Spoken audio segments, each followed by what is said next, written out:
హ్యావ్యూర్స్. అది 2018 ఎన్డీ నుంచి పవన్ కళ్యాణ్ బయటకు వచ్చాడు. ఏపీకి ప్రత్యేక హోదా ఉన్నటువంటి బీజేపీతోనే ఉండన్నాడు. అండ్ ఈ వైసీపీలు రాజేసినటువంటి ఆ మంట పవన్ కళ్యాణ్కి తాకేసరికి ఇది టీడీపీల వల్ల అనుకున్నాడు. దాన్ని టీడీపీకి కూడా దూరం జరిగాడు. ఒంటరిగా వెళ్తున్నాడు. 2019 ఎన్నికల్లో కమ్యూనిస్ట్తో కలిసి వెళ్ళాడు.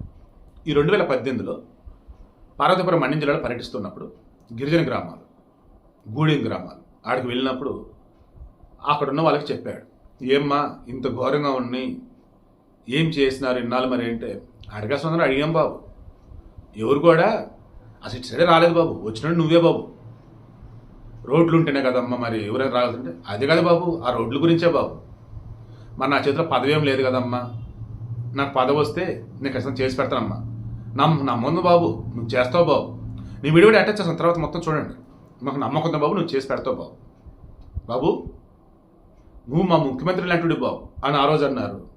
అదే ప్రాంతం నిన్న మన పవన్ కళ్యాణ్ వెళ్ళాడు.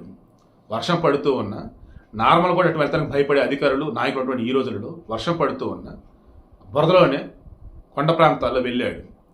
19 రోడ్లకి సంబంధించేసి శంకుస్థాపన చేశాడు. ప్రజలకి ఈ రకంగా అవేర్నెస్ కలిగించాడు.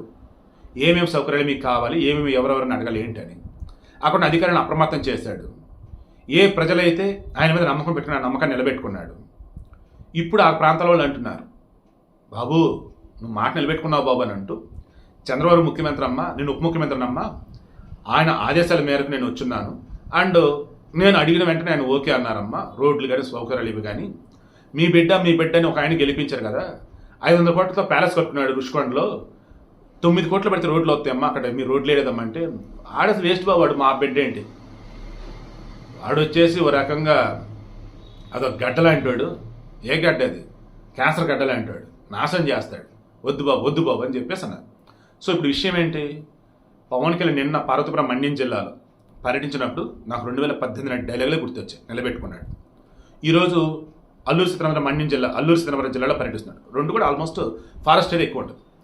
అక్కడ పర్యటిస్తూ కూడా ఈరోజు కూడా కొన్ని శంకుస్థాపనలు ఏవో చేస్తున్నారు. మెయిన్గా అక్కడ ప్రాబ్లం రోడ్లు.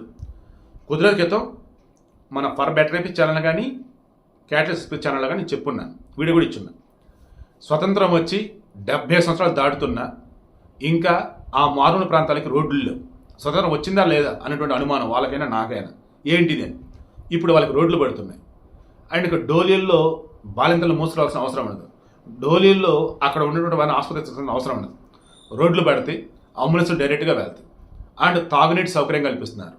ఇప్పుడు ఉపాధి, అక్కడ ఉన్నటువంటి వారికి ట్రైనింగ్ ఇవ్వటం కావాలి ఐటీఐ కేంద్రాల్లో, లేదన్నప్పుడు ఎంఎస్ఎంఈ సెక్టర్ సంబంధించిన చిన్న చిన్న కంపెనీలు నెలకొల్పి పర్యావరణానికి ఇబ్బంది లేకుండా ఉండేది నెలకొల్పి అక్కడ వాళ్ళకి ద బెస్ట్ వేలో ఎంప్లాయ్మెంట్ జనరేట్ చేయడం. సో ముందు రోడ్లు, తాగునీరు, ఆ తర్వాత వచ్చేసి ఉపాధి. ఇప్పుడు ఇంకేంటండి, గిరిజన గ్రామాలు, పేద బడుగు బలహీన వర్గాలు, అడవులలో కొండల్లో కోనల్లో ఉన్నటువంటి నావాళ్ళు మనవాళ్ళు అంతా కూడా ఈరోజు విద్యావంతులు అవుతారు, చైతన్యవంతులు అవుతారు, ఆరోగ్యానికి తాగునీటికి ఇబ్బంది లేకుండా ఉంటారు. కూటమి గవర్నమెంట్ ఇచ్చిన మాట నిలబెట్టుకుంటుంది, ద బెస్ట్లో ముందుకెళ్తున్నారు. మనస్ఫూర్తిగా వాళ్ళకి నా ధన్యవాదాలు తెలియజేస్తూ ఉన్నాను.